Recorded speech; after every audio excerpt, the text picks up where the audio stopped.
70 years ago, two rival nations on the continent of Scythia went to war. Their tactics were savage, and thousands died on both sides. The war raged for 20 years, until the wizards on one side, no one remembers which, created a magical weapon. They were playing with powers they didn't understand.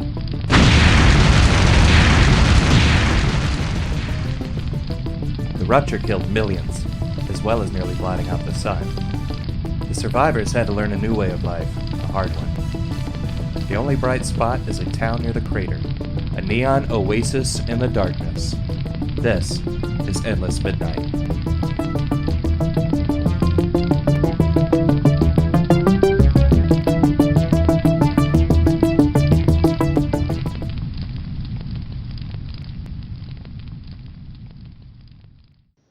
Hey guys, welcome to our new show. I'm James Baxter. I'm here with my friends Morgan Kramer, Stephen Johnson, Hello, hello. Kristen Moretz, Howdy. and Alex Aviles. Hey. We are here to play some D&D. All right, so it's early morning on the continent of Scythia, and a lone figure is walking down the road. Morgan, why don't you go ahead and introduce your characters? Tell us what he looks like, what he smells like, all that kind of stuff. All right. So I'm playing Mulligan, a half-orc fighter. He's a pretty big boy. He's standing about 6'10", pretty built, but a little bit of a paunch going on because he likes his ale a little too much. He's got sort of pale grayish-green skin, marked here and there by different scars from a hard life out in the wastelands. He's got sort of a mess of unkempt brown hair that's just been haphazardly chopped away from his face, which means he's got a little bit of a mullet situation going on. He's got tusks extending up from his lower jaw about an inch on either side. Pale grayish eyes that up close you would see are actually a light shade of violet. He walks with the air of someone who's very confident in himself. He has a longbow and quiver strapped to his back with short swords fastened to either side, a long sword at his hip, and two hand axes stuck into his belt. His clothing is pretty road-torn, very dirty, compacted mud built up around his thick-soled boots. And it looks like he's been on the road in maybe some dust storms. He's got a rather unkempt, haggard appearance going on. Well, a few days ago, you received a mental message that you were not expecting. It was quite a surprise to you and a shock. Right. And what you heard in your head was, "Hi, Mulligan. It's your sister, Isabel. Dad has died. There's things you and I should discuss. Come to Absolution. I'll find you. See you soon." So you took the time to get your things together. You told your tribe you'd be back, and you headed off by yourself towards the town of Absolution. At this point, you're only a couple of miles away from it, and it's early morning on Scythia, but there's not a whole lot of difference between nighttime and daytime. You can tell when the sun is up because you do have some sort of dim lighting. But over the ridge, the next ridge you can see about a mile ahead of you, there is light. It looks like pinks and purples, and it's coming out behind the ridge that's in front of you. Like that, a garish affront to the senses. So as you're walking along, you're a survivor. You've lived on this continent your entire life, and you develop something of a spidey sense over time. And as you're walking along, you feel like something might be wrong. I immediately pull out my hand axes from my belt and just sort of take a look around me, see if anyone's trying to ambush me out on the road. Well, from 20, 30 feet in front of you, a man steps out onto the road. He is short for a human, might be 5 feet tall. He's wearing a coat with tails, and he's got a brightly colored shirt on underneath that, and he's wearing a shabby top hat. Kind of begin flipping one of my hand axes in my hand to make it obvious I've got it at the ready. And then he walks towards you. Hey, it's okay, it's all right. You gotta, it's fine. What you want, Just stranger? relax. Oh, let me introduce myself. My name is Barney. I'm something like a local tax collector. I ain't signed up to pay no taxes. Well, you see, this road actually has a toll on it, so I'm afraid you got to pay the toll if you want to keep walking this way, or if you want to walk back the other way too. As a matter of fact, Do I see any sort of enforcers hiding about, or is it just this figure so far? Why don't you roll a perception check for me? I'll do that. That's not great. That is going to be an 11. Okay, with an 11, you look out of the corners of your eye to the other side of the road, and you don't notice anything right off. But one thing you do notice is that Barney has a pistol stuck in his belt, like in the front. And the pistol gives you pause. You've seen guns before, you've even held a gun before, but you've never actually fired one. But you have heard stories about the things they can do. Yep. And it makes it way too easy to kill somebody. Because all you got to do is point and press a button, basically. Yeah. And you know the wounds from those can be very nasty. All right. Barney, was it? Yeah, that's right. How much is your toll to cross here? I didn't catch your name. What's your name? Is that part of paying the tax? No, just make a friendly conversation. There's no reason to be hostile. Call me Mulligan. Well, it is very nice to meet you, Mulligan. And he tips his shabby top hat. I wish I could say the same. Well, it's very simple. You just leave your weapons and your armor and things like that right here, and you can be on your way. You want my weapons and my armor? Yeah, pretty much anything you got on you, that'd be fine. That's not a tax. That's highway robbery, sir. Oh, hey. Okay, there's no reason to be, like I said, there's no reason to be hostile. You don't have to call it a robbery. I mean, I'm just, I'm just trying to do my job here, okay? And who put you in charge of this job? You working for that town up there? Oh, yeah, sure. Yeah, I don't exactly think that's true there, Barney. And I just very slowly begin walking towards him at a very casual pace, not brandishing the hand axes. Okay. And he makes motions on either side of him with his hands like this. And you hear more than see a couple people step into the road behind you. Okay, look, let's just, take things down a notch, all right? Look, you're not getting all my weapons. But I'm not looking for a fight either. So, and I'll unstrap my longsword from my hip and pull out my very small coin purse. What just say, you take a little something, I get on my way, you save your ammunition, and no one gets cut up today. Well, he reaches down and he pulls the pistol out of his belt. Listen, I'm afraid you don't understand how things work around here, okay? Barney. I look behind me at the people that stepped out in the road. Do they have firearms as well? No. They don't look much bigger than Barney. They're wearing ragged clothes. It looks like they have daggers. Now, I could probably kill your men, or you got a fatal shot in me. But I'd probably still get shot, so it's not a fight I'm looking to pick. And I begin unstrapping all my weapons. Kristen, let's move to your character. Can you describe your character for us?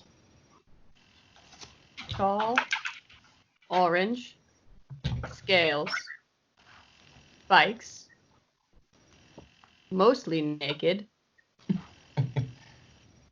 holding carrots, uses spear and sometimes quarterstaff when fancy. Okay. Very succinct. I like it. Okay, so Turnock. It's early morning, and you are outside the gates of Absolution. Sometimes you find it necessary to get away from everybody and experience some isolation. get a little peace and quiet. So many mornings you go out past the gates and just sort of meditate. So on this particular morning, you can hear people talking out on the road. You are 30 feet from the road, sitting up against a rock.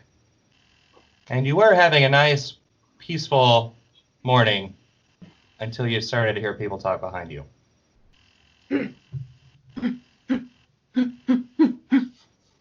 I would like to slowly walk over and try to be as hidden as possible.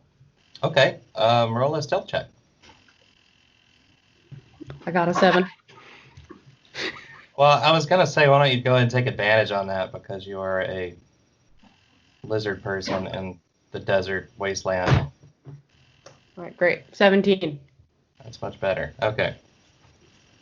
So you skulk towards the road, and you can see Barney. You know Barney. You've seen him before. He has evaded capture so, thus far.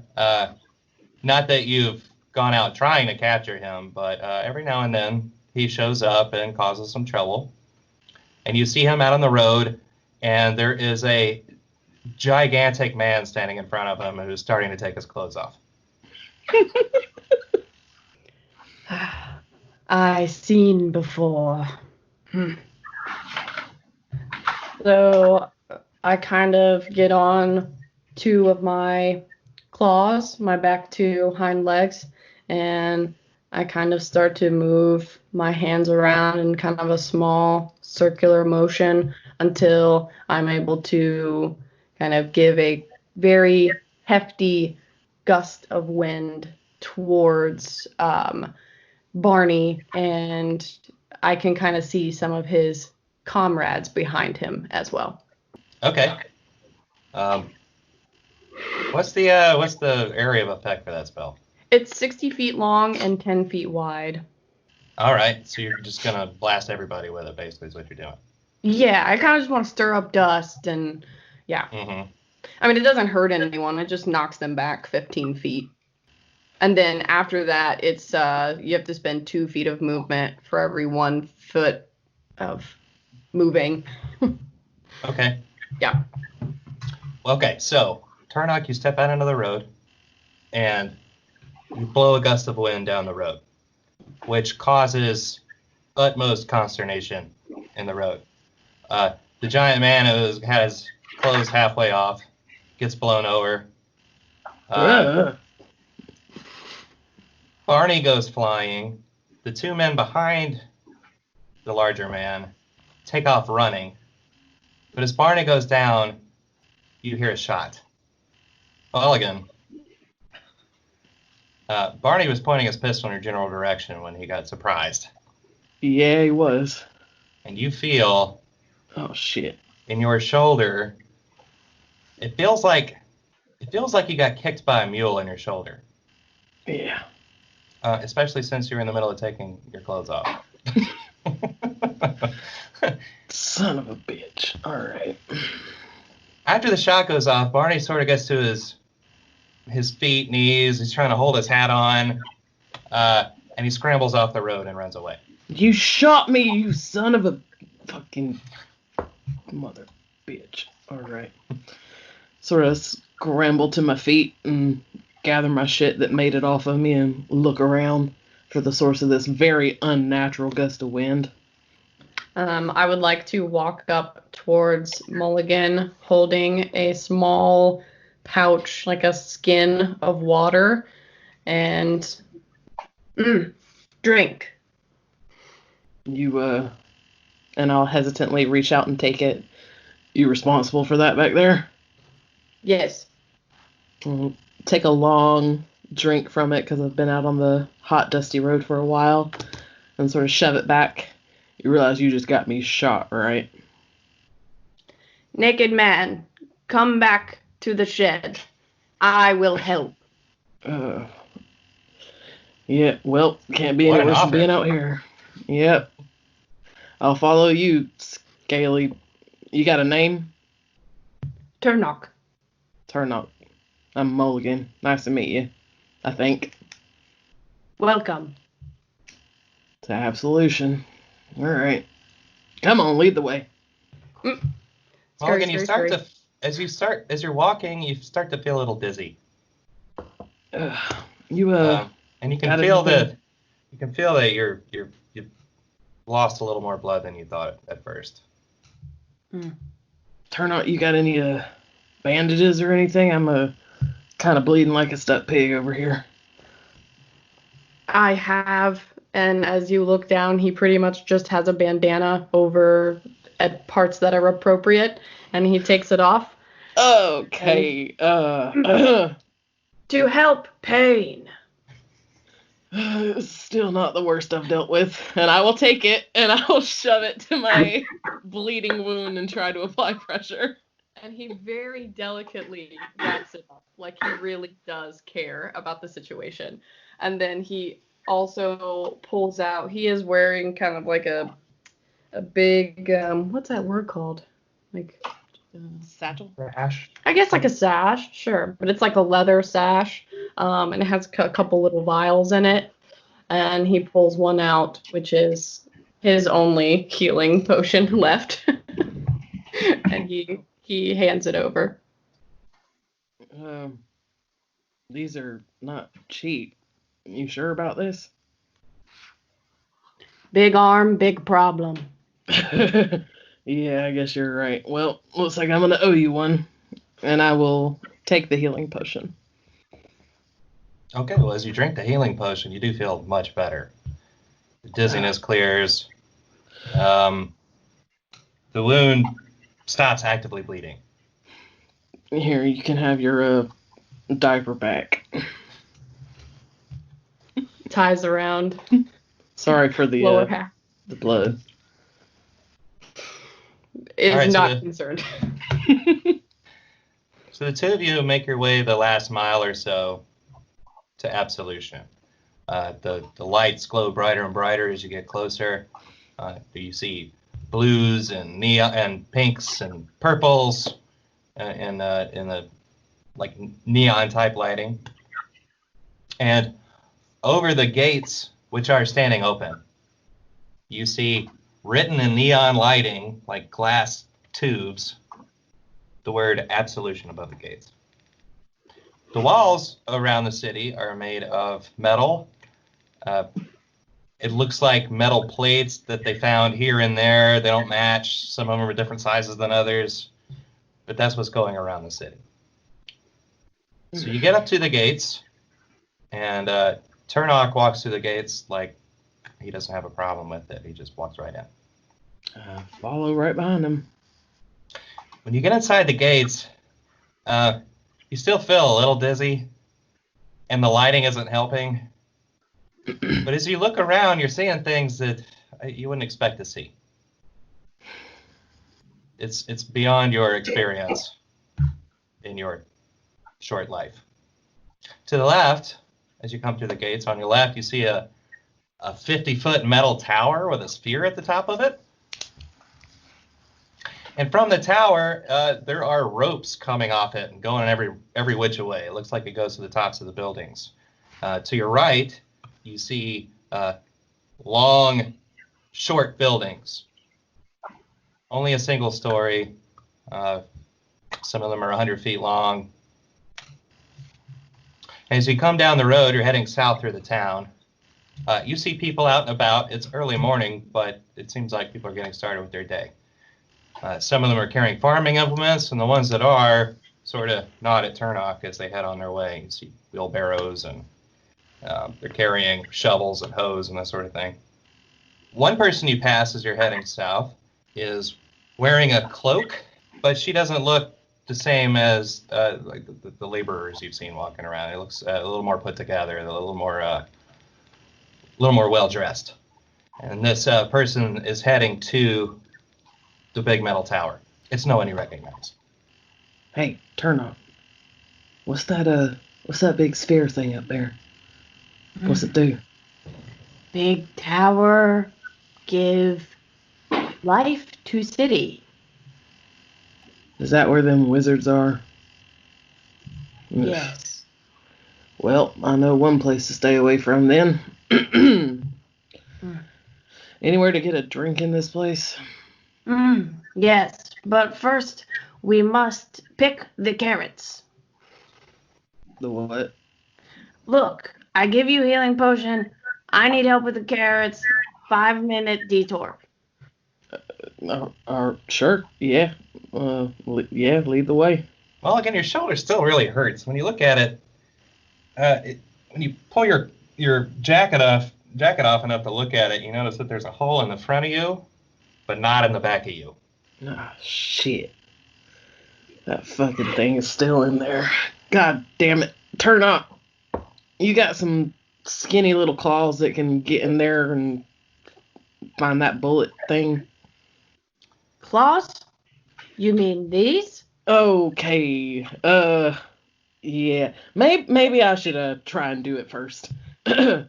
Turnock, you do know that there is a doctor in town. Oh, good. All right.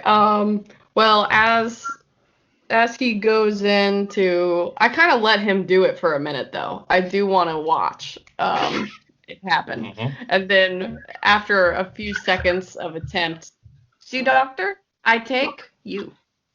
There's a fucking doctor. Why didn't you say that like a minute ago? You see, it's bleeding again, damn it. Come on, Turnock. Ah, yes, right away. Fucking steal your diaper again. God damn it. Alright. Steven, can you introduce your character to us real fast? Sure. So, name is Redford Lion-Eye. He's a human of average height, old man with kind of a wild cone of hair going vertically up as if it hasn't been washed in, say, 50 years or so. He wears a heavy blacksmith's apron over a suit of vivid, nicer suit of armor than maybe you'd be used to seeing, sort of more of an advertisement than protection. He has one eye patch over his left eye right now,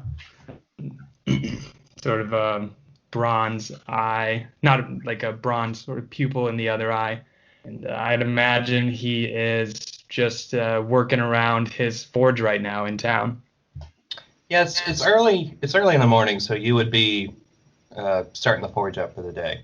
Lighting the coals and hitting the bellows, and just sort of arranging things for the day, getting your materials together. You might be a little frustrated, even lighting the forge up, because so far all you've been able to do is mostly do repairs to things. Because in Scythia, when you heat metal to a certain point, it starts to absorb the slag out of the air, and then it renders the metal useless once it cools down. So even just lighting the forge kind of gives you a little bit of frustration. Mm-hmm. But you keep trying. So as you're doing this, you're setting up for the day, you see Turnock coming down the road with just a gigantic man who is swearing and poking at his shoulder. Not exactly, he doesn't look hostile towards Turnock, but he looks, a little irritated. Oh, hell. I guess I drop down some of my my bellows and kind of step away from the forge for a second, step outside, greet them from a distance. Turnock, you didn't bite this guy, did you? Not today, boss. Not today. All right, well, greetings. Come on in then. I kind of arranged a couple of shabby chairs around and try to make the place a little welcoming. I find the most durable looking chair that looks like it won't collapse right out from under me and plop down in it. Is this your place, sir? Has been for about a year now. Yeah, name's Redford Lion-Eye. Pleasure to meet you, Redford. I'm Mulligan Bite Grind. I'd have to shake your hand, but I'm kind of covered in blood. Understandable. You just come in from out of town? Came from a bit up north, actually. Came from a settlement called the Tooth. I don't know if you heard of it, but ran into some trouble on the road. Your little lizard friend here got me out of a tight spot. Barney again, boss. Barney. Damn, that scoundrel. But I gave Tiny potion of health. No good. Well, at least it seemed to stop the bleeding a bit, keep him on his feet. That's good. Thank you, Turnock. So I kind of, as we talk, I'm walking around the forge, gathering some tools. I throw a pair of thin pliers into the fires for a second, and I examine the wound. I assume I've seen some bullet wounds before. I have a faint idea. I'm not a doctor per se. Can't promise you. Turnock said, Turnock, you said he was a doctor. I said I was a doctor. Oh, shit. All right. Turnock's a little loose on formal terms, I think. Don't worry. I can patch you up fine. You're gonna be okay. It looks like it missed the bone, and I'm not seeing any permanent damage here, hopefully. But this is it's not gonna be fun. Okay. I think I pull out the pliers from the fire. Okay. Yeah, it's like we're gonna have to get that thing out of there. Go ahead and chew on this. I hand him a leather strap. Put it between my teeth and look away. I guess I'm gonna go at it. Get that bullet out of there, and functionally, I'm going to cast Cure Wounds. Okay. In this way with some hot pliers. I'll tell you what. Why don't you roll a medicine check? Sure. Oh, shit. That is a dirty 20. Ooh, Nice. good for Mulligan. Yeah. So you fish around in the bullet hole with your tiny little, or they're forceps, tweezers, something like that. Mhm. You're thinking to yourself, maybe I should have taken him to the actual doctor, but that guy's such a pain in the ass to deal with, especially this early in the morning. Mhm. Yeah, as I'm working on, I'm just making small talk. Yeah, we do have, to be honest with you, we do have an actual doctor, but I don't think I've ever seen him up before 10 a.m. So Okay, that's great. I wouldn't trust him this time of day. Can you just fucking get it out of my shoulder, please? So after a minute or two of fishing around, Mulligan is putting some probably permanent teeth marks in this leather strap, and you feel a clink inside the wound. And you are able to, pull the bullet out. Oh. I tossed the bullet into a pile of scrap metal, kind of tossed the tweezers back in the fire to get some of the gunk off, and I guess I'm gonna probably just bandage it up as best I can from there. Dirty big man. You feel a sense of relief when the bullet comes out of you, Mulligan. Jesus. All right. Thanks for that. You can have this strap back. I think I almost bit all the way through it, though. Yeah, happy to help. No worries. Always. We don't like trouble that much in this town, as far as I can, from my limited experience here. And I'm sorry this happened to you on your way in. Appreciate it. Barney. Charming city. Barney. It just gets better from here. Fantastic. Well, Redford, it occurs to you that since Mulligan has never been in town before, that you'd probably want to take him over to see Violet. Well, if you're feeling up to it, we best get you on down to the tavern. Yeah. Booze. That's exactly. Yeah. That's what I want. Yep. First stopping point for most adventurers. It's a little unusual you pass by it, but I think given the circumstances, Violet will understand. We had gardening to tend. Always gardening first with you, Turnock. Oh, yeah. Carrots. I did promise I'd help. You can later. Another day. You got it, Scaly. Well, I don't have any really orders or anything I can be doing around here right now. I'm kind of just lighting up the forge for old time's sake. So I guess I can tag along, make sure nothing untoward happens again. All right, so you guys head down to the Vexing Vault. It Redford, is a, you'd probably notice that the whole time Mulligan is just sort of narrowed eyes, looking at you up and down, like something isn't just not quite clicking in his head about you. Okay. I think maybe as we're walking through the streets, I say something I can help you with. That shoulder's still bothering you? Oh no, it's just fine. You're don't take this the wrong way. You're kind of mature for a human. I ain't really seen many folks your age back where I come from. Oh, it's not easy to last this long around these parts. I think done what I can, but yeah. Speaking of that train of thought, as you're walking with Redfern and Turnock through the center of town, you pass a gigantic tree growing at a crossroads that seems to be the very center of town. And this tree looks healthy. It doesn't look like the other trees you've seen. What? Seems like age is kind of the common denominator around here. I gesture to the tree. Brings all sorts around. Yeah. You've never seen a tree like it. The branches go up and then they droop over. That's all the way around it. There's a lot of branches. And it's very green. What is that? The tree? I mean, is that all it is? It don't look like no tree I've ever seen. It's maybe the only healthy tree we got in these parts. I call creeping willow.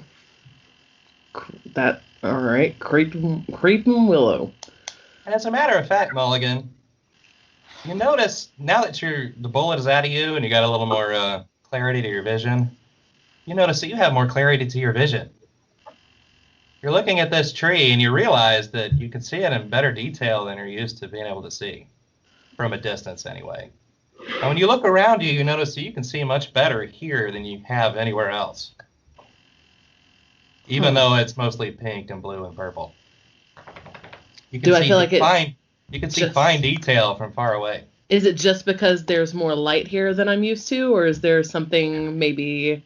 No, there's something else to it. You've been in light before. You've been in bright light before, but still the atmosphere gets in the way. But not here in this town. Huh. That was something. All right. Well, that's another thing to add to my list of reasons I'm drinking today. And you continue on your way. The Vexing Vault is on the south side of the town, next to the gate. So you guys are standing next to this tree, which is in the very center of town. So it takes you, 4 or 5 minutes to casually stroll down to the vault. On the way there, after they've already left and they're kind of a little bit ahead of me, I want to, I guess, effectively use create water, but I am secretly hunched over and watering the tree, but I don't want it known I'm watering it with magic, so I'm kind of trying to be as secretive as possible. Okay. And then I'll catch up. Great. All right, Alex, would you like to tell us what your character looks like? Introduce her to us. Yeah, and so just a little visual. When you get closer to the vault, you see basically that the vault is like this 2-story building, and it's haphazardly constructed out of different like buildings, shacks, and containers. And you would think that at any moment this thing would just crumble on itself, but it looks actually pretty sturdy. As you walk in, you go through the main door, and there's this little main entrance that's, it's very industrial looking. You have like gates kind of put up where you can see inside, but it's kind of limiting your access to it. There's a desk there and like an entry area, but no one's manning it at this hour. Everything is really kind of calm, quiet. There's just like light music playing in the background. But then there's somebody behind the bar towards like the northern side of, like, if further back in the bar, you see this Warforged that's kind of tending the bar. She's medium sized. When you see her, she's this kind of like off-white color. She kind of glows a little bit, kind of pink, purple colors herself, along with the lights that are in the vault.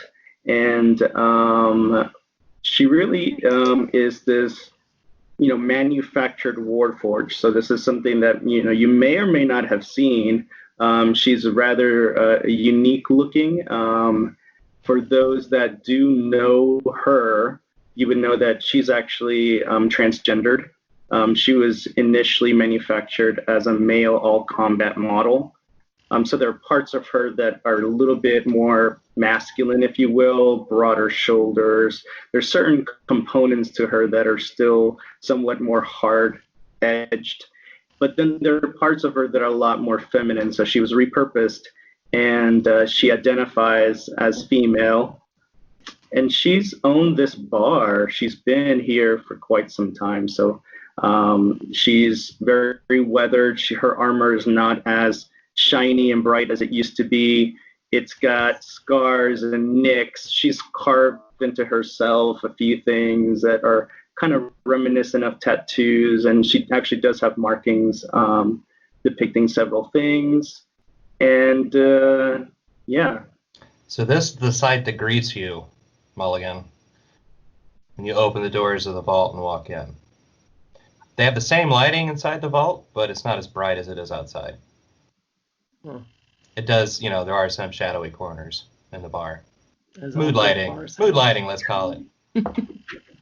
So you see Violet behind the bar, and when the door opens, she looks up and sees you and Redford coming in. Hello there. What brings you around at this hour? I kind of look down a little bit and make direct eye contact with Violet, and I say, this man just came into town, had some trouble outside, thought we'd bring him to you. Hi. Please come and sit.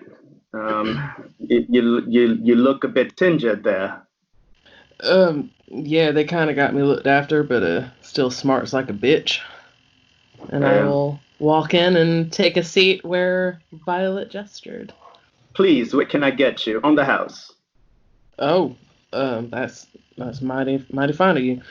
Something that'll make this hurt a little less. I'm not picky about flavors. All right. You strike me as just a general ale type of chap. Is that so? He self-consciously looks down at his little bit of a beer gut and bashfully nods. Yeah, maybe Perfect. A little bit. How about we get you a bit of a drunk's breakfast? How about that? A little pick-me-up? Sounds just fine to me, ma'am. She kind of pours some of this ale into a mug and hands it over to Mulligan. He throws it back like a dying man. Violet, I'd take a dwarven stout if you got one, if it's not too early for that. Not at all for you. Thank She you, friend. Pours some of that, hands it over to Redford. He's kind of just sitting back, sipping, and surveying the scene. Am I in the bar now? Have I caught up yet? Sure. Okay, sweet. Yep. I see that Mulligan has the Drunken's Breakfast, which is my also favorite. And I want to try to plop next to Mulligan. Me has double. And as Violet sees Turnock, she immediately has that ready for her to go. Here you go. I want to turn over to Mulligan and sort of kind of whisper. It's very loud, but it's the action people do when they're whispering to another person. I grow these tomatoes. I look down at my mug and back at Turnock. There's tomatoes in this? No, Oh, did you put a tomato wedge on the glass? Yeah, so the drunken breakfast is garnished with tomatoes. Oh, awesome. That's impressive. And I pick it up off the edge of the glass and look at Turnock, not quite knowing what to do, and then just put the whole thing in my mouth. Yeah, you don't even really know what it is. It's You haven't seen a tomato before. good. The tomato complements the ale actually rather well. Most tell me at least. It's a bit slimy, but I guess the taste is pretty good. Thank you. Is No this your worries. place, ma'am? Oh, it is. It is. I've had it for many years now. Yeah, actually, it's as old as Absolution itself, to be honest. Oh, well, that's pretty impressive. Thank Yeah. you for having me, I guess. Ugh, When you look around, you see that the place actually has all of the kind of guest rooms upstairs. There's scaffolding that you can kind of walk over, and you could see there's a stage inside where I'm sure live performances are held. Several tables surround the stage, and also, yeah, a lot of the lighting here is very kind of matches her. Got it. Hey, ma'am, you don't ever happen to get a really short, annoying fellow in here named Barney, do you? He knows not to come around here anymore. He sometimes starts trouble, and my staff has to, of course, escort him and his crew out the bar. That sounds rather appropriate. No poison in his drinks, then. All right, message received. Not at all. All right. Hey, you think I could get another one of those? I'm kind of light on coin, but I can give you what I got. Of course, you've had a rough day. Please, tell me. And she pours you another one. Mulligan empties his coin purse on the top of the counter and has a grand total of like 1 gold, 2 silver, and a handful of copper. What's that going to run me, ma'am? Please, put that away. Put that away. Oh, damn! Absolution's a lot nicer than I remember it. All right, thank you. Sure. I'll start drinking another one. Nice. And when you see around the bar too, you see that, the building that you thought would crumble to pieces is actually held up by very strategically placed like support beams and structures, and it actually looks pretty robust on the inside. Gotcha. Well, since I got a few new friends already gathered here, any of y'all happen to know an Isabel Hawk? You do know Isabel. She's one of the wizards. She is a very diminutive person. She is a human. She is what you might think of as excitable, kind of zealous in what she believes in. She spends almost all of her time either in the company of Corinne or in the Wizard's Tower. Sure. I know Isabel. We kind of all eat lunch together. Most days, meals together in this town. You kind of get to know everybody. She's always running around with some new idea or some hankering for improvement. Yeah, we know her. You looking for her? I think she's looking for me. She's the reason I'm here. I don't really know too much about what it's about, but yeah, you could say I'm looking for her. Sure. We could bring you on by. She's probably up at that tower. There pretty much all times a day. She's in the tower. I believe so. Yeah. What's she doing up there? Well, she works with Corinne. Did you say you'd been to Absolution before? It's been a real long time ago. Well, Corinne's sort of in charge. Maybe protects the town. Protector. Sort of the town protector, and Isabel spends a lot of her time with her. Okay. So this Corinne, she a wizard? She is indeed Fancy wizard. You notice Mulligan's expression just sours with every pointed mention of wizards and magic. And he's just kind of wearing the scowl now in the conversation. So, I'm starting to put the pieces together. Does that mean Isabel's a wizard too? Well, yeah, I imagine she is. Isabel? Fancy. Yeah, that makes sense with how she got her message to me, but I was hoping it was something else. Friend, what is your name, if I may ask? I'm so sorry, ma'am. My name is Mulligan Bikegrind, at your service. And he clumsily sort of stands up off his chair and gives a really shoddy example of a bow. Well met. I'm Violet. I'm sure they have already told you that. And rest assured that Corinne is someone you can't trust. She's very trustworthy. It took me years. I can sense your perhaps distrust already. I can see your expression. I was once there as well. It took me a while for me to trust her. Yeah, well, I don't have to trust a wizard to get along with him.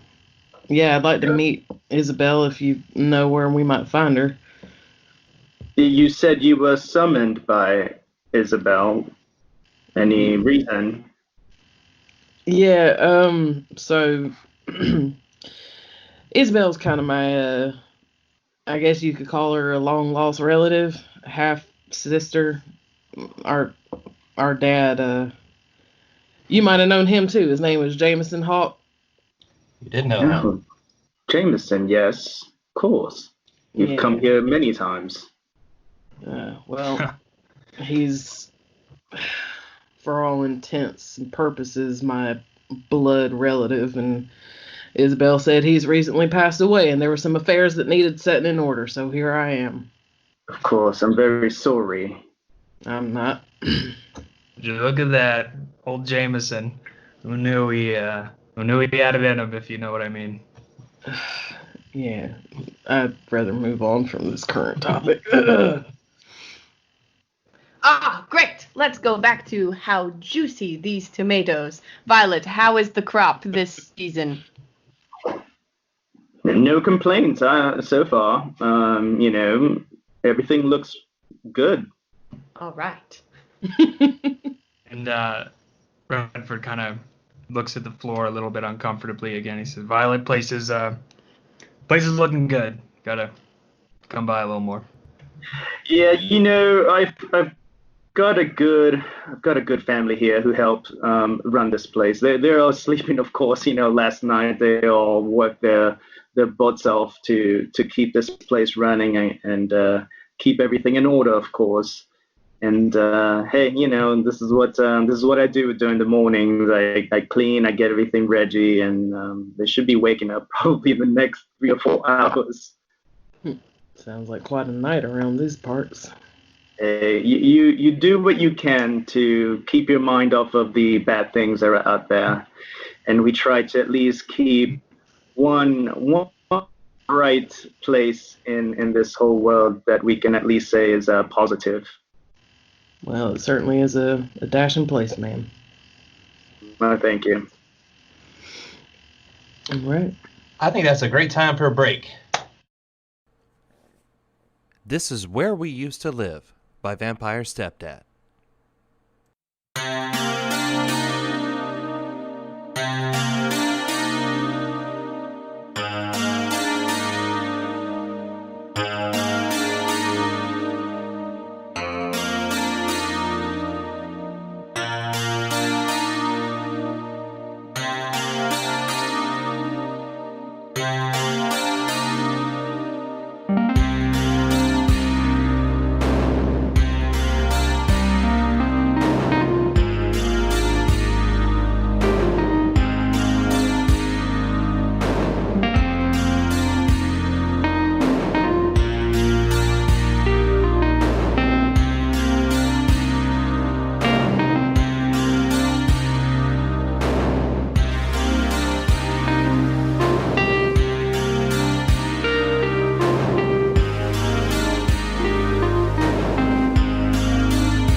So Mulligan, normally you wouldn't notice 2 pints of ale, right?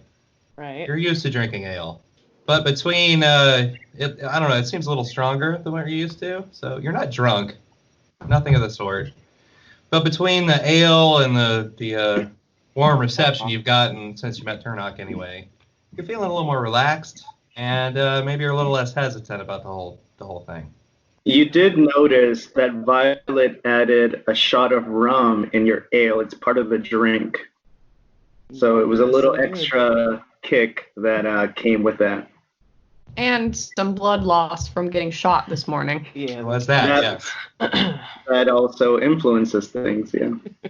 Taking the edge off. Especially at 8 o'clock in the morning. Yeah. All right.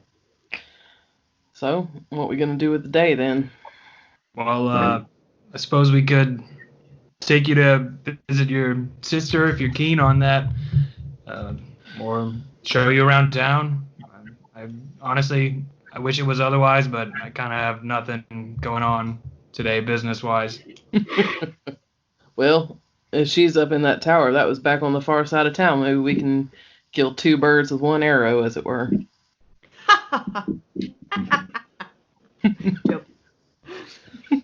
I like this lizard. All right, so you guys want to head out? Charming. Yeah, Okay. we're ready. Well, let me, I'll accompany you. Let me just get Rupert and see if he could man the place for a bit. I'll be right back. All right. She goes back real quick and kind of brings out this little Kenku character, really short and just kind of doesn't say much. He comes from behind the bar and just kind of looks at each and one of you and just sees almost like right through you, like just. Rupert. Cute. And then she's like, Rupert, I'm going to escort this young.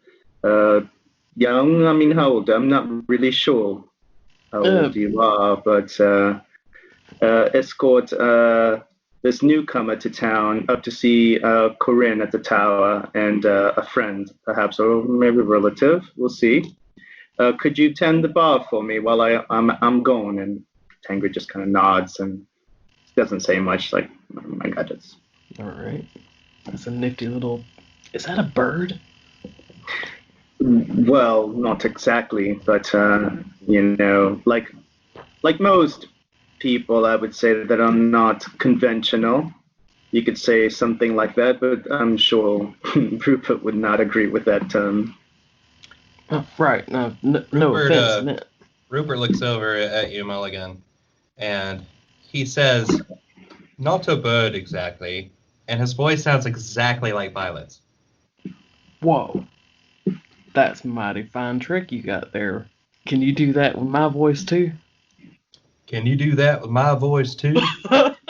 That's a mighty fine bird you got there, Violet. Sorry. I'm not sure exactly what to call you. You got a name? My name is Rupert. Again, his voice sounds exactly like Violet's. Pleasure to meet you, Rupert. Mulligan kind of crouches down because this creature is very small comparatively and extends a now bloodless hand. And the Kenku reaches out with a feathered hand and sort of shakes one of your fingers. All right. Well, it looks like your place is in good hands. Oh, yes, I trust Rupert with my life. All right. This whole time, Redford's just kind of off in the corner making sort of awkward small talk with Turnock, just kind of catching up. So, how are the plants? Getting big. I've got something I've been working on. I hesitate to even ask what that means, Turnock, but I'm sure it'll be great to see. Oh, you'll see. It's my passion project. I take just like a silent sip of ale. Okay, so if the group of you head back out into Absolution.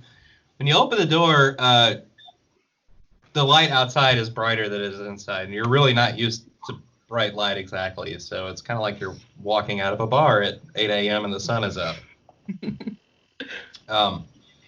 You head north down the road, and when you get to the tree, you see amongst all the people who are walking around. By the way, Mulligan, you grew up in an orc community, which is, despite what a lot of people would think, is actually quite civilized. Yeah. You know your manners, but most of the people you know and are used to are either orcs or half-orcs. Mm-hmm. And in this community, there's all sorts of different people that you're not used to seeing. As you look around, I mean, the town has quite a bit more bustle than it did when you first went into the vault. So now you see very, very short people walking around. Some of them are wide and some of them are not. You see people that look more like Redford, like humans, right? Some of them give you a half a look as they go by, but none of them seem to be, it's not like a hostile look. It's sort of more of a curiosity, like who's this newcomer sort of thing. Mm-hmm. Many of them are heading into the fields, which are inside the walls. I wasn't clear about that before. And you haven't seen fields before either. Most existence is a survival-based existence, so it's more of a hunter-gatherer type thing. So you're used to a diet that's heavy in protein, gathered vegetables, such as they are. Right. So as you guys head north through town, you pass the tree again. You can see Redford's Forge off to the left there. And you notice a person walking towards you who she looks like a human, but there's no way she's 5 feet tall. You know what I'm saying? It's like just under 5 feet tall. And she's wearing robes that reach the ground. And she is the oldest human you've ever seen in your life. And she's coming for us? She's walking towards you down the road. As you're going north, she's going south. And the rest of you recognize her as Corinne. Oh. I suppose it's time for an introduction if you feel ready, Mulligan. Corinne? Well, good morning, everyone. Good morning, Corinne. I see we have a newcomer to town. I? Yes, ma'am. Right. And what's your name? I'm Mulligan. Bike Grind. Well, it's very nice to meet you. My name is Corinne. It's a pleasure to meet you as well, ma'am. I've heard a lot of good things about you and what you've done for this place. And although you're twice her size, you still feel a little intimidated by her quiet presence. Absolutely. Corinne, Mulligan here. Ran into some trouble with Barney outside of town this morning. Turnock, of course, was there to help, but still a bullet in the shoulder. No Barney. He shot you. Yeah. Well, this is an escalation. He's never done anything like that before. He ain't ever shot nobody before? Oh, well, I mean, everybody knows he has a pistol, but I didn't know he knew how to use it or even had bullets in it. Huh. Well, there was a little bit of a scuffle. It may have been an accidental reflex. And Mulligan sort of cuts his eyes towards Turnock. Turnock is trying to find something else to look at, and he just can't. Well, then we should probably show him leniency if he, of course, Violet, I'm sure you'll handle it if he shows his face in town. Oh, but of course, yeah. You know, my staff will keep an eye out for him. I'm sure you will. Well, it's Corinne, down. I think you know my sister Isabel. Your sister? Well, Yeah. her sister. Apparently. But you're so big. Yeah, well, Jameson was our shared parent. Oh, Jameson. He was a good man. Was he? He was. He was of great help. He was no wizard, but he was instrumental in the process for the lighting that we've created. Well, sorry you've lost a valuable cog in your great mechanism here. So am I, but he will be missed. Yeah. Anyway, Isabel sent for me. You know where I might find her? Why don't I take you to her? If my new companions don't mind, I think that would be rather helpful. I just need to have a word with Violet for a moment. So Sure. she walks a few feet away with Violet. What's Violet, there? there is supposed to be a convoy from Ickerman coming in today. Now, I know that they can be brusque, but there are enough bodies in our cemetery, if you know what I'm saying. Of course. Understand. So please don't kill anybody. Sure. We'll try not to. And I assume they'll come to you first. Generally, that's what they do, is they like to stop at the bar. So if you could send a runner when they get here to let me know. Oh, definitely. I'll probably send one of the triplets. Excellent. And then she turns to Redford. Redford, I got a interesting call from Dr. Kavinsky this morning. What did he have to say? Well, he's concerned that you are stealing his job. I'm concerned he doesn't know how to do his job. I know that you are very suspicious. And I know that you are, I mean, I can see that our friend here is still alive, so I know that you are good at your job. But, you know, maybe next time someone comes in with a bullet wound, maybe just try to go after him instead of just handling it yourself. Everyone likes to feel useful. Well, always been a mind that if you're good at something, if you can get something done, it's best to just do it. Saw a man that needed help and wanted to help, but I see your understand point. completely.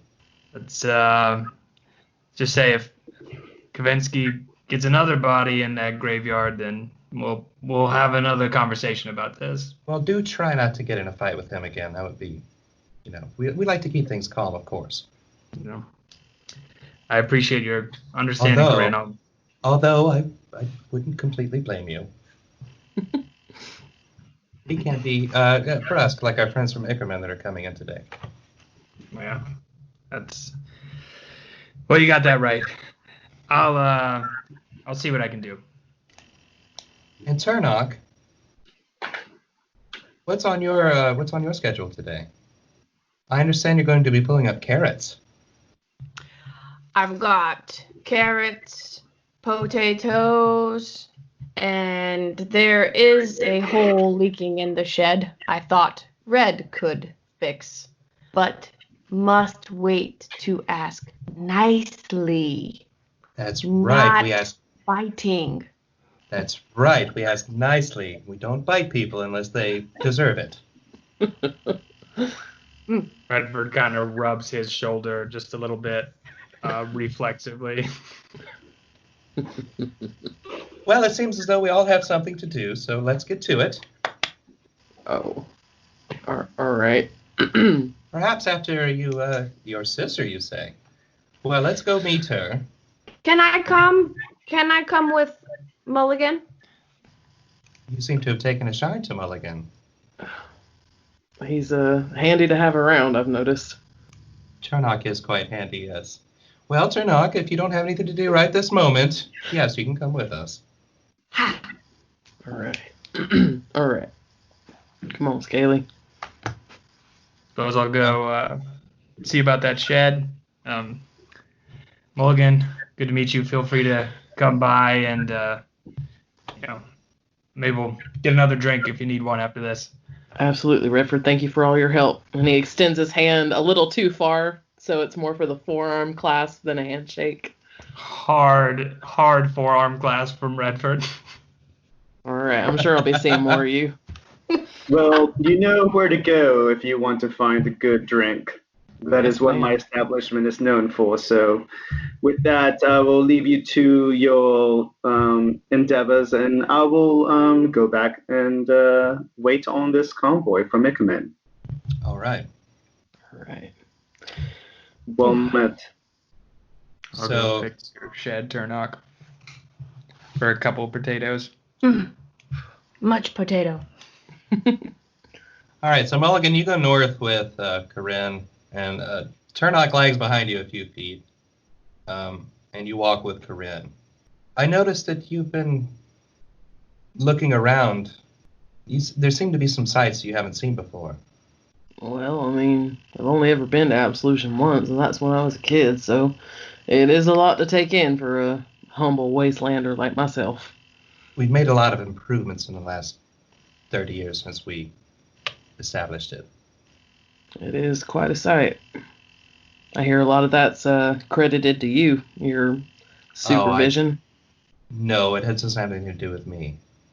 Well, Jameson, your father, was instrumental in putting his lights up. was he? Turnock created a process to filter the slag out of the soil so that we could grow food again. Turnock did that. Oh, yes, absolutely. I'll look back over my shoulder. I That tap lizard my right there. head. I tap my head, kind of motioning that sometimes I have a brain. That's, pretty impressive. And of course, without Violet, we probably wouldn't be here at all. Why is that? Well, this community is for everyone. We are a place where you can survive in some measure of comfort. But as such, you get all manner of folks coming in, and some people want to take advantage. There's an old saying from before the rupture: trust, but verify. And that's what Violet's here for. As well as, of course, her distillery. Yeah, well, I've never seen anyone quite like her. It's no surprise that she's got quite a bucket of tricks. Any creature's a worthy creature. I like that, Turnock. Well, it seems like you got things running pretty smoothly. You certainly have a negotiator's manner about you, Miss Corinne. Well, speaking of again, to return to your father, Yeah. he helped us build all these lights. You see, I don't know if you've noticed that you can see a little better in here than you can outside the gates. Yeah, I noticed. Once we realized and came up with a process of how to remove the slag from the dirt and from sand, we were able to create glass again. You've never really seen glass before either. If you have, it was like a trinket or something that survived from before the rupture that hadn't been broken. But we were able to create glass again, and then we seal in some of the slag, and we run a small bit of lightning through it, and it lights up. Isn't that neat? These all run on slag. Oh yes, it's inside the glass tubing. You don't think that's dangerous? Oh no, quite the opposite. In fact, what happens is that when the slag emits light, it is a reverse waveform, let's call it. I don't want to get too, I'm trying to put this in layman's terms for you, Mulligan. Yeah, I'm not really following. It's a reverse waveform from the light signature that the slag has by itself. So they cancel each other out, and you can actually see. And I did notice I just feel a little bit better here. My senses are all a bit better. And Redford, and with all due respect, man, but yourself, I'm not used to seeing people age at all in the wastes. Part of that is because of Turnock. Once Turnock figured out how to remove the slag from the soil, we were able to grow our own food. We use water that has been filtered to water the crops. We drink water that has been filtered, and we tend to last a little bit longer than you would out there. Good job, Turnock. No wonder you're so known. For the plants. All right. So you're walking along and having this conversation. You're approaching the Wizard Tower, which is around 50 feet tall. It has a big metal sphere at the top. The whole thing seems to be made out of metal. And at the bottom, there is a single human-sized door. Corinne walks up to the door and opens it. Please come inside. We can answer any questions that you might have. All right. Mulligan hesitates for just a second before stepping through. Turnock gives a couple of reassuring tongue flicks. Thanks. All right. So when you enter the base of the tower, you see that there are people at work inside. There is lighting inside that's a little brighter than Violet's bar, but it's not as bright as outside the tower. And they are blowing glass. They are sifting things. And in one large corner of the base of the tower, you see what must be wizards. It looks like they're casting lightning spells, but they're casting them into an apparatus. Now, you've never seen this before. After the rupture, evocation spells and magic in general came a little bit of a taboo. Now, you don't know everything about the rupture. You don't know about all the geopolitical ramifications or anything like that. But you do understand that it was magic that caused it. And so you're a little taken aback when you see lightning being cast. Mm-hmm. Mulligan sort of freezes a few feet within once he sees that, and his hands instinctively go to his hand axes, but he doesn't draw them. And his eyes just sort of narrow as they're flashing with a reflection of this arcane energy being cast into this mechanism. And he just gives a very confused look to Corinne. Corinne notices you stiffen up immediately. Everyone has that reaction the first time. Don't worry, dear. You see, those lightning spells are what is powering the lights. Huh. What they're doing is they're casting these spells into this apparatus that stores it up. And it can release it very slowly over a long period of time to light up the lights. Ain't that kind of like, you know what? If you say it's fine, I'm sure it's fine. I ain't got the mind for this kind of stuff. I assure you, it's all above board. All right. Can I insight check her? Absolutely. I'm not great at that, but I'm gonna give it a shot. 12. With a 12, you're a little, you feel a little trepidation. Because you haven't actually seen this before. But you know that magic in general equals keep it on the down low. And here they are openly casting these lightning spells into this large apparatus. But everybody you've met here seems pretty nice. And you have 2 pints of ale and 2 shots in you at the moment. This is true. Yeah, I'm sure it's fine. What did you say your sister's name was again? Isabel Hawk. Oh, right, Isabel. She's around here somewhere. Let me take a look. Mulligan looks back at Turnock and just sort of shifts a little closer. Tell me there ain't no reason to be nervous. Big tower, little nerves. Yeah. Thanks, Turnock. After you and Turnock stand there for a moment, you're just kind of taking in the scene. And then from a corner of the room, you hear a squeal. Like a, ah! And a very small woman comes running towards you. Bigger than Corinne, but smaller than you would think since she's related to you, right? Right. She runs up and throws her arms around you, Oh, fuck. moving you back a little bit, even though she probably weighs 100 pounds. Yeah.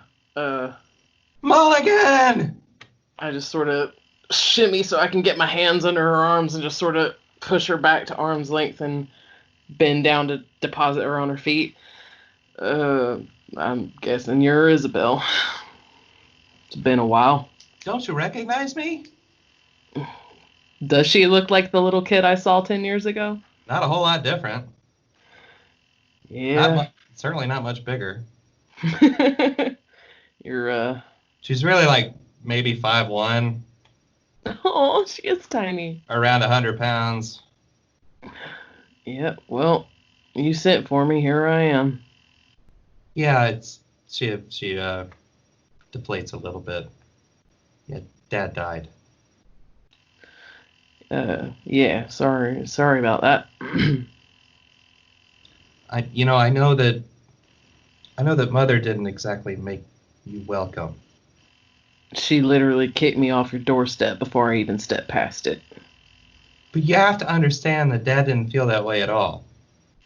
I mean, how could he? Yeah. And I don't feel that way. I'm really glad to have you here. Well, I guess I should say thank you, but I don't really know you, and you don't really know me. Oh, there's plenty of time for that. You can see Mulligan already just looking tired from her exuberance. Right. Well, I guess we do have some time. There's a good spot for drinks near the north gate. You are South gate. awesome. You look even better than I remember. You're gigantic. Yeah, well, a decade does that to you, especially when it's a decade in the wastes. Yeah. We don't have to worry about so many of those things here. Maybe you could stick around for a while. Looks at Turnock and then to Corinne. Well, we'll see. It ain't been the worst welcoming party so far. I mean, Turnock stuck around and he bites people all the time. Well, Big if he bites smile from Turdock. if he bites me, he's gonna have a problem. But Mulligan's still grinning. I mean, he rarely breaks the skin. Well, that's rather reassuring. So Really? you're one of them wizards then? Oh, yes. I guess that's a point of pride around these parts.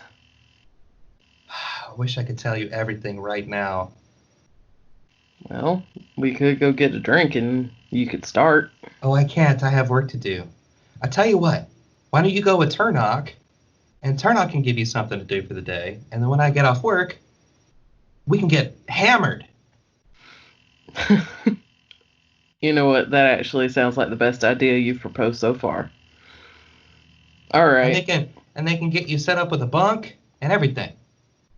Sure. All right, Isabel. We Awesome. can do that. Okay, well, I got to go back to what I was doing, but I'll see you tonight. Yeah, right. Yeah, of course. We'll find you. So, Violet, you're in your bar, and the door opens, and in walks a human male. He is 6-ish feet tall. He's got a long coat on with a big collar. And you recognize him as the leader, I guess, of Ickerman, which is it's a settlement that's around 50 miles away. Absolution and Ickerman have been trading back and forth because Ickerman goes out and scavenges. They find wood and things that were from before the rupture, most notably wood and metal. They bring those things into town, and then Corinne trades food and some of the new lighting that they've been putting together.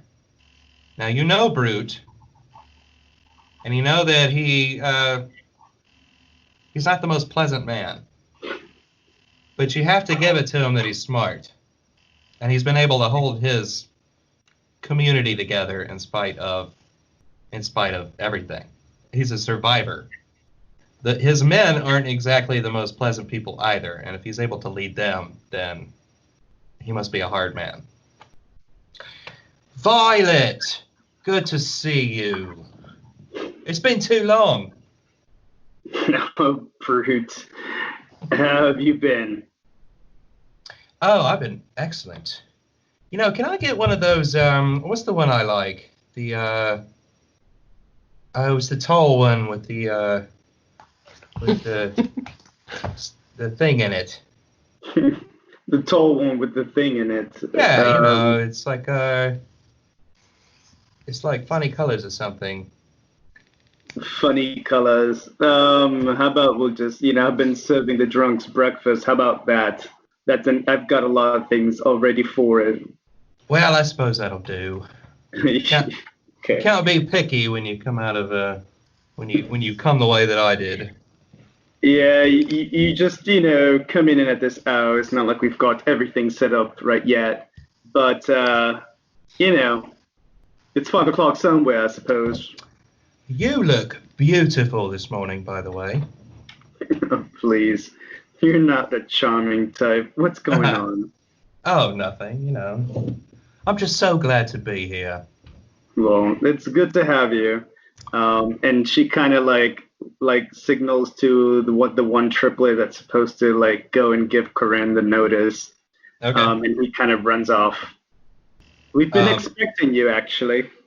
Oh, yeah, well, I sent word ahead of Yeah. time I was coming in. I've got 3 wagon loads of material out there. No, it's good. Yeah, it was a good haul.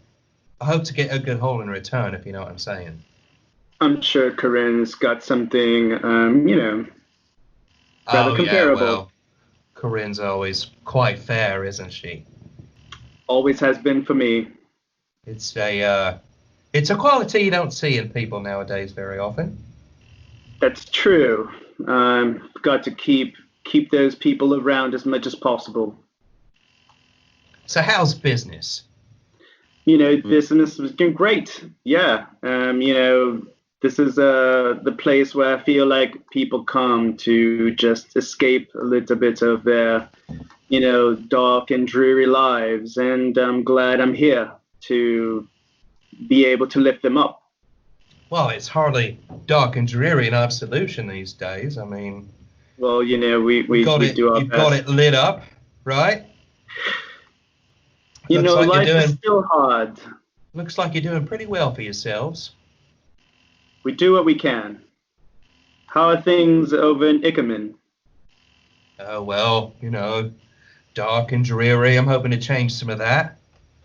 Maybe we'll put up some of these lights like you got around here.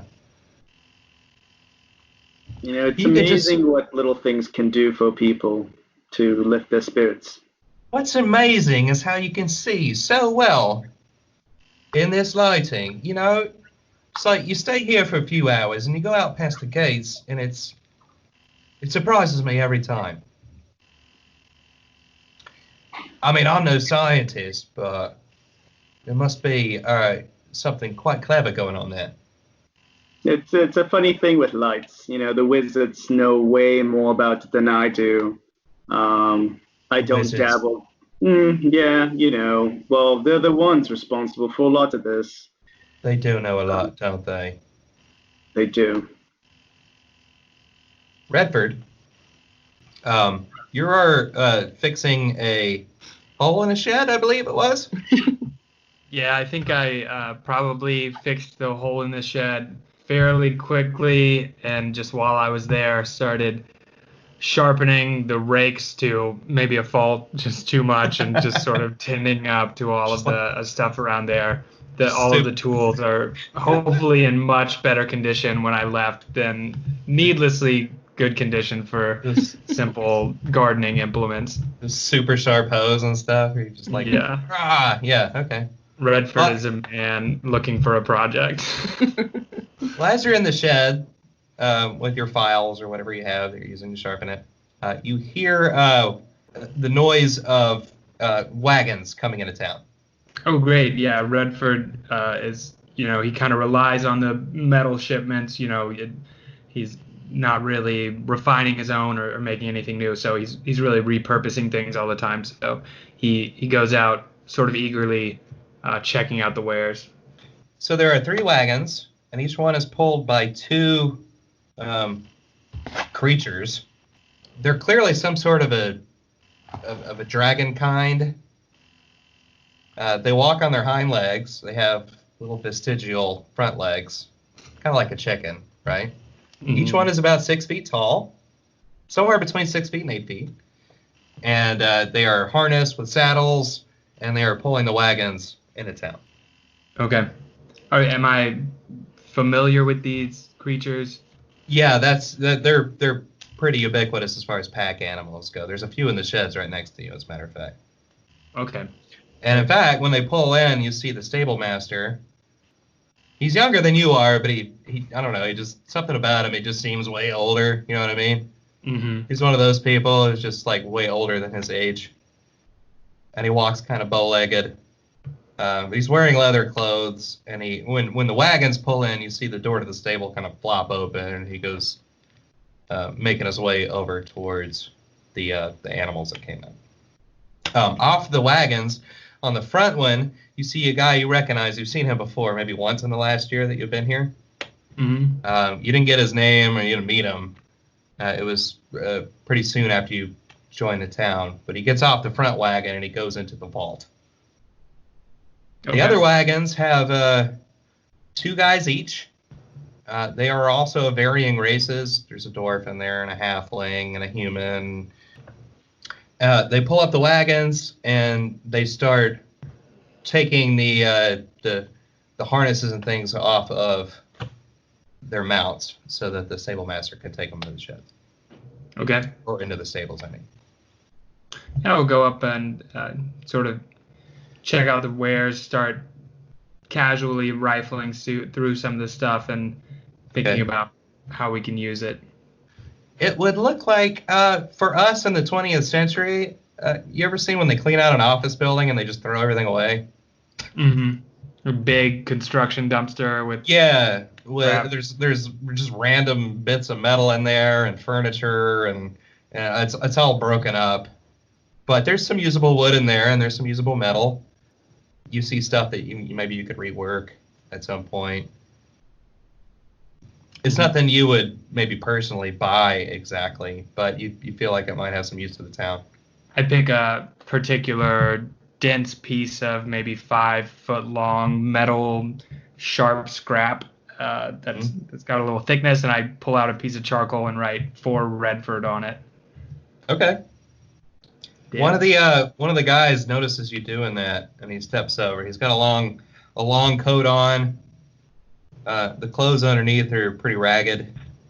He's got he takes his goggles off. He's wearing very dark goggles. He takes and puts them on his forehead. Hey, you. We haven't made a deal yet.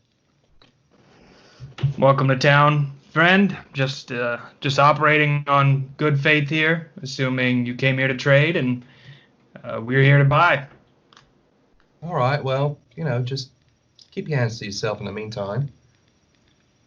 Ford kind of takes a step back, holds his hands in the air. I mean, no offense, just a man who's eager to work some metal. Uh-huh. Pats a little hammer on his belt. Okay. So he turns away from you, and he helps the stable master get the animals inside. And then the rest of the guys all go into the vault. Violet, you're sitting there with Brutus sitting at your bar. The door opens, and 5 more guys come in. They're all dressed for traveling. They have bandanas over their faces and heavy goggles on. As they walk through the door, they take the goggles off and pull their bandanas down. They look like pretty rough guys. Brute, are these men with you? Yeah, those are my guys. Violet, would you get them set up with whatever I'm having, whatever this is? Can you get them set up with that too? If you wouldn't mind. She kind of makes drinks for them. And they take a table off to the side. They don't set up the bar. Okay.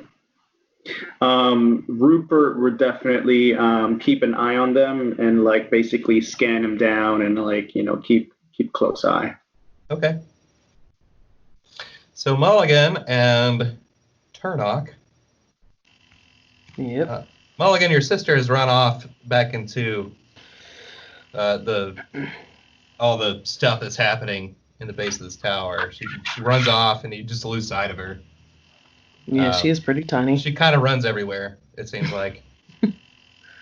And you and Turnock are just standing there. Correct comes back over. Oh, I see you saw Isabel. Yeah, she's a ball of energy. She's even more excited than normal. Is she? That's Oh, yes. all right. Good to know she's not like that all the time. Well, Turnock, perhaps you could show Mulligan around the fields. I don't think she's ever seen fields before, being from outside of Absolution. Well, yeah, Much to that's do. right. Oh, yeah, we gotta pull some carrots, right? And you could explain how the whole thing works. Yes. As far as, planting and harvesting and all of that. Small seed, big food. Exactly. I'll go through every step. Exactly. Yeah, that sounds fascinating.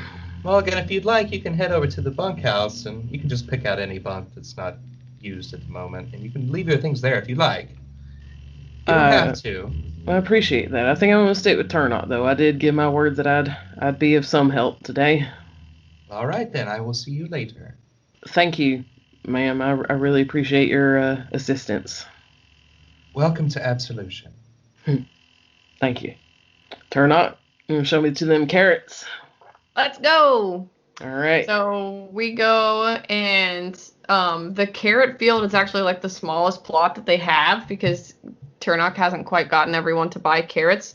So he gestures to probably about 3 rows of carrots, and then there's a much larger potato field that also needs tending, but he was not making that as obvious because it's significantly more work. So you realize you're in for a little more than you originally thought. Yep. Let's get to work. Yeah, I'm gonna try not to step on anything. It's looks like delicate work. Everything underground here. All right, Dig, then. dig, and then munch. I'll follow Turnock's example, do whatever he instructs me to do. Okay. So Mulligan and Turnock, you spent a couple hours digging, pulling carrots out of the ground. Turnock shows you how to, you're basically throwing them into bins, Yeah. to collect all the carrots. You find that it's surprisingly, I don't know, it's like you're meditating, You're just focused on the task at hand. It's nice to not have to watch my back every second. And it's a dirty job. Your hands get, covered in soil, but you feel pretty pleased about the whole thing. Flick the occasional mud clod at Turnock.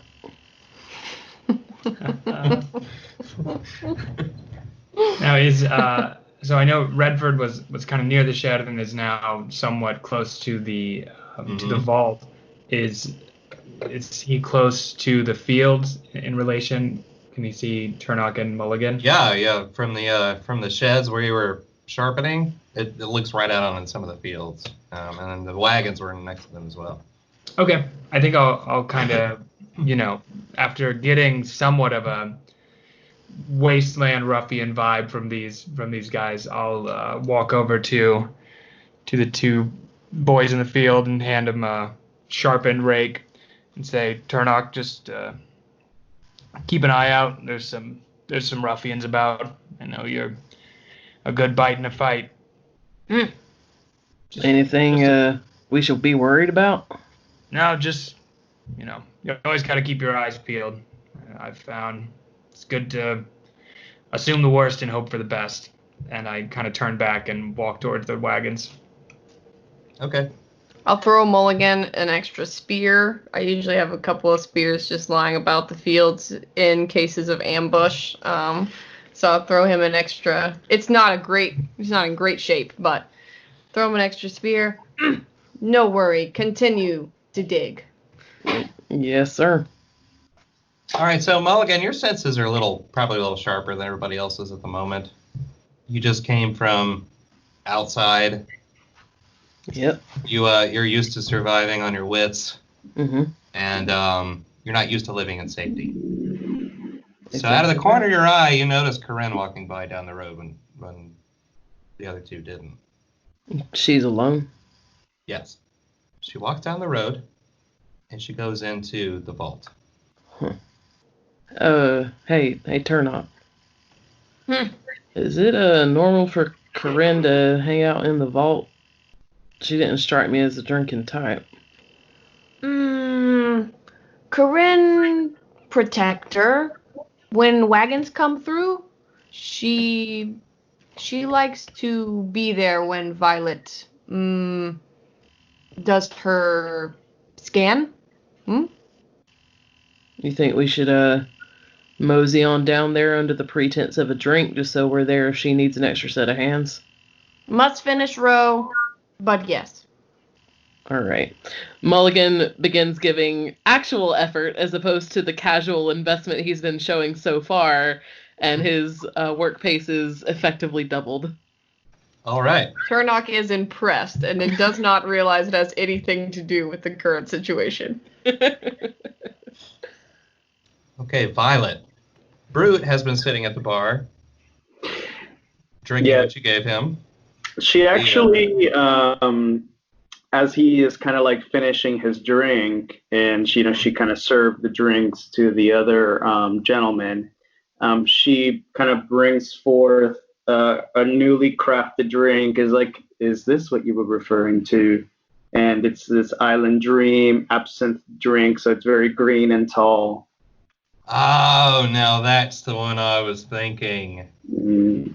I didn't know what to call it. We don't have this sort of thing out in Ickerman or anywhere in between.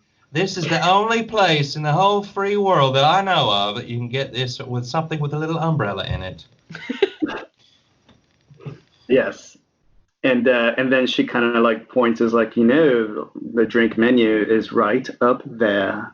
You see it like all the drinks are like listed and kind of like a little bit of a description and like little colors of like detailing out what they are.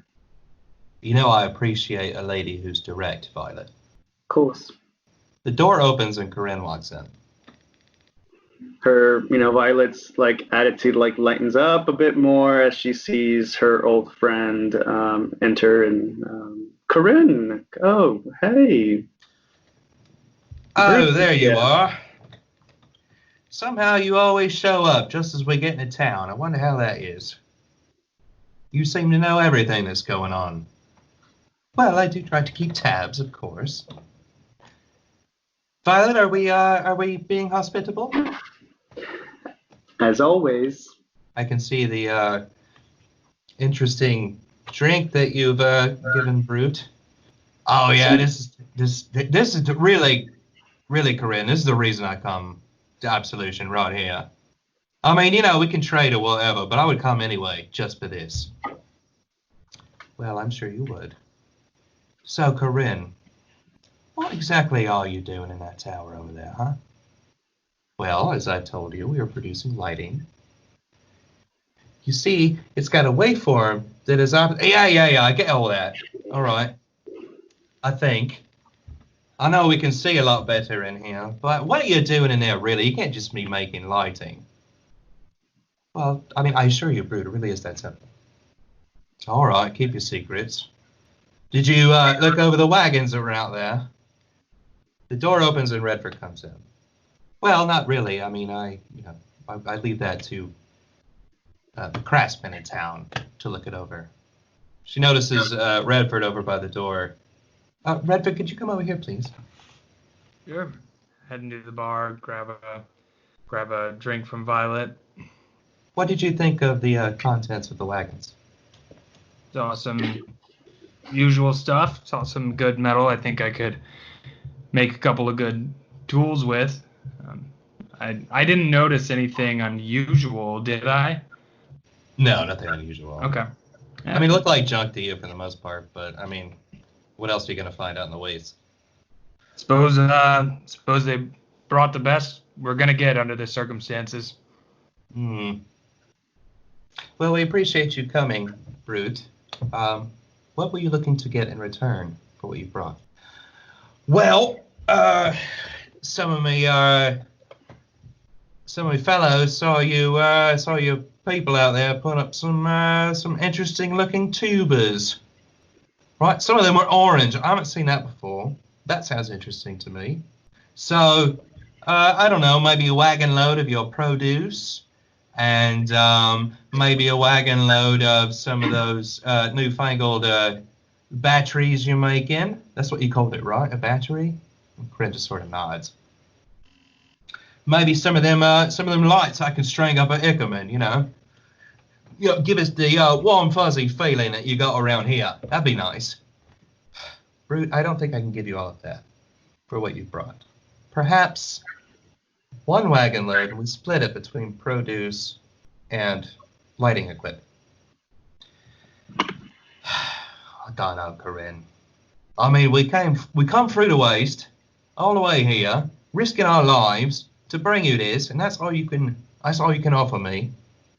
Well, when you put it that way, perhaps we can negotiate a bit further. At this point, the door opens, and Mulligan and Turnock enter. You are filthy. Yep. Filthy, head to toe. You've been digging up potatoes and pulling carrots out of the ground, and so you're dirtier than even normal. Mm-hmm. Turnock walks in like he owns the place and says, "Ready to party!" And he looks at Mulligan and says, Violet taught that word to me. And Violet has drinks ready for Turnock again. I knocked some of the mud off my boots in the doorway before I traipse in, because I still haven't bathed since the waist either, so I'm right filthy. And try and keep a respectable distance from the accomplished people gathering inside. Right. Violet, Hi. have I mentioned how beautiful you look today? Do you have some new tattoos? Yeah. No new tattoos. I mean, I haven't been here in 6 months, so maybe In a while. you don't have anything new. No, nothing. I feel like I've covered a lot of, significant people and moments in my life with them. Perhaps creating new ones is installed. Well, I got a couple of new tattoos. Would you like to see them? Sure, show them. Oh, I can't do it here. Mixed company and all. It's those kinds of tattoos. Maybe later if you're lucky, eh? Sure. Listen, Violet, I think we're going to be staying the night. Can you see yourself straight to cutting some rooms off for us? Of course, we've got space. How many are you Alright. talking about? I don't know. Have you got 6? Definitely, we've got 6. All right, so 1 for me, and you know what? 2 for me and 4 for them. And there's 5 of those guys. Sure. They'll figure Yeah. it out. We've got the space. I think Corinne and I are going to be negotiating a little more. Hey, whatever you need to discuss, by all means. The guys over by sitting by themselves at a table. There's 5 of them, right? They haven't taken their coats off, anything like that, and they're pointedly keeping to themselves. Mm-hmm. Just looking at the bar top or the tabletop that they're sitting at. I think Redford kind of sidles up he's on the bar and does kind of the cool lean against the bar, looking out at the room, elbows on, just kind of surveying the whole situation, nods to his friends Turnock and Mulligan. Reading. Turnock, you notice one of the 5 guys at the table, he's sort of giving you the eyeball a little bit. They were all keeping to themselves, but one of them is eyeballing you. I would like to ignore, but I'll keep my eye on him as well. Okay. I'm gonna grab my drink and make my way back to the door. Just sort of post up with my back against it, crossed ankles, crossed arms, taking the occasional sip, just keeping an eye on everybody. I want to walk up to Violet and Psst. Violet. Man Hi. at the table, give me big eyes. Man with red collar and black fuzzy hair. Do not like. and then Uh, flicks his tongue. If Violet could wink at you, she would have. She actually probably does like a electronic wink with her eye, like shuts it light off and comes back on, and and she says, "Oh, don't worry, Rupert is all over it." And what you notice is that Rupert skulks about the whole place, but he's keeping a close eye, and throughout the entire scenario, the triplet that notified Corinne, kind of sneaks in, also gives an eye. They're all kind of like non-verbally giving each other signals. And so Violet is like, we're on top of it. And everyone else is posted up very intimidatingly. And Turnok is the exact opposite. He has chosen 3 bar stools to completely lay on his back and just bask while eating slices of tomato. There's plenty of room for that. Well, Mulligan, as you cross the room, the 5 at the table, one of them does a double take as you walk by. God damn, boy, you are the biggest sumbitch I've ever seen in my life. How tall are you? I'm not exactly sure. It's been a while since I checked. Jesus Christ. How much can you bench? Well, and you see Mulligan's almost blushing a little bit. I mean, I can lift just about anything you put in front of me. I mean, after a hard ride and a couple of drinks, I usually feel like getting in a fight. But goddamn, boy, I don't think I was thinking about it, but not till you walked in here. Jesus. Well, I'm sorry to disappoint you then. Hell, I want to buy you a drink. You want to pull up here at the table with us? Yeah, fuck yeah. All yeah, right. Come on, hit your wagon. Come on, boy. Come the get others, my wagon. The others look a little uncomfortable, but they're scooting their tables apart. They're scooting their chairs apart a little bit to give you room at the table. I pull one up and sit on it backwards and listen to it creak a little bit under my weight. It's a pleasure to meet you, folk. You're the guys from Ickerman, was it called? Did I hear that right? Yeah, we come from Ickerman. That's right. All right, that's a hard trek. You goddamn right it is. I'm just in from up north myself. Oh, really? Yeah. Do I detect... Now, the lighting in here is kind of strange, but do I detect a green hue to your skin? Yeah, I guess you could say that. Okay, so you must be from the Tooth. Yeah, you familiar with it? Well, I'm familiar with it, but I ain't never been there. You know, I heard tell you go up toward the Tooth, you don't come back, you know what I'm saying? Well, it depends how good your manners are. Although you seem fairly polite. I try my best. You saying something about that? No, of course not. I wouldn't do that. Look at the size of you. Jesus Christ. Yeah, well, here's some new acquaintances, and I hold my drink out towards them. Well, all right then. And he clinks your glass so hard that, some fluid comes out of both. I grin and throw some back, regardless. So what's your name, fella? Give me yours first. Oh, I'm sorry. I didn't mean to forget my manners. My name's Jimbo.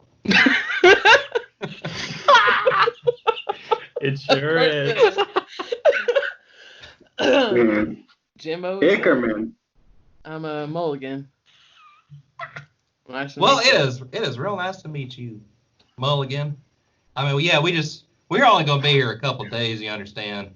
We got these wagon loads of shit. I mean, we got these wagon loads of stuff, right, to trade. So we'll only be here a couple days. Shit. But I tell you what, if we get drunk and beat on each other a little bit, I wouldn't mind that too much at all, as long as you don't kill me. You understand? I do like a good fight here and there. All right. You could just arm wrestle me. Might save your draw a little bit. Oh shit, that's a great idea. I ain't done that in forever. Well, So, let's go right now. He starts taking his coat off, right? And when he does, he's you notice that his feet, when he moves his chair a little bit, you notice that his feet are kind of swinging like they don't touch the ground. And he's got a big beard. Huh. But when he pulls his coat off, his biceps are like the size of they're huge, right? He's got these huge biceps. Hell yeah, nobody in town will wrestle me anymore that way. Let's do it. Oh, fuck. I might have got myself in more than I could The other handle. guys at the table, they get up and they're just like, ugh, and they walk away, right? So they get the table all set up and he puts his elbow up on the table. All right, let's do it. I put my arm next to his, and I imagine his fingertips only, come up to my wrist. Now don't hurt me, all right? It's a friendly game, right? Yeah. All right, great. So why don't you roll a strength check? Okay. This should be fine. Just strength or strength athletics? Oh, they're the same. Just kidding. Yeah. Okay, 15 plus 5, so modified 20. Okay, that's 20 is what you needed to hit. He is way stronger than you thought he would be when you first saw him. And for a while, your hands are just, it's over the top in here, right? Like if you were in over the top, you'd have to turn your head around backwards to beat him, okay? I know you guys are too young to get that reference, but that's okay. Alex got it. So Right. Over the top, baby. Yeah. I know exactly what you're talking about. So you're starting to get a little worried, like, holy crap, this guy's legs don't even touch the ground, and I'm having trouble with this, right? But you sort of bear through, and you touch the back of his hand at the table. Oh. Redford in the crowd gives kind of a casual like, Hey. you can do it, Mulligan. See it. Violet just watches from the back of the bar like, And you really are trying not to hurt him, right? So you get him over, and it gingerly touches the back of his hand to the table. At which point he slaps the table and says, "God damn, boy! You're stronger. You gave hell. I wasn't expecting that much of a fight, honestly. You won fair and square. Let me get you another one." Hey, don't worry about it, man. It was just nice to have the challenge. You're stronger than you look. Well, you know how it is. You can't let everybody know your secrets right away. You're a poet of the universe there, Jimbo.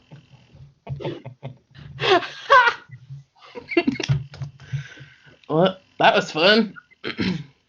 If anybody's wondering, you were using the other arm, not the one you got shot in. So. Yeah. Oh, yeah. And the booze, of course, makes you forget about that anyway. Yeah. Whoops. Guess that helps. Do any of them have, since I was able to get close to them for a second, did I see any firearms or concealed weapons beyond the usual traveler outfit? You could roll a perception check for me. Sure. I'm not great at that, though. On the table. Okay. That is a 17. Well, Jimbo pulled his coat off. Mm-hmm. You don't see anything on him. All right.